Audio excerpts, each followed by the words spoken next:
Evening friends. तो मैं पहुंच गया हूं अभी रंपेला ब्रिज पे। बहुत लोग इसको रंगाली ब्रिज बोलते हैं, कोई बेलपहाड़ ब्रिज बोलते हैं, कोई बोलता है ईव ब्रिज। हम इसको रंपेला ही ब्रिज बोलते हैं।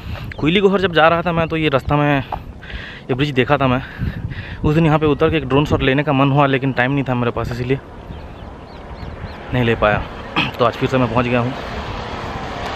पता नहीं, लोग कहते हैं कि उड़ीसा का सबसे लंबा ब्रिज है ये। हो सकता है, क्योंकि इसका जो लंबाई है वो 2.5 किलोमीटर है।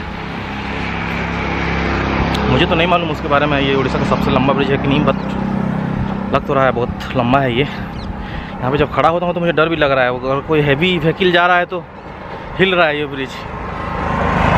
खैर कोई बात नहीं, इतना लंबा ब्रिज है तो एक ड्रोन शॉट तो बनता है। एक बढ़िया सा ड्रोन शॉट दे रहा हूँ आपको, देखिए, एंजॉय कीजिए।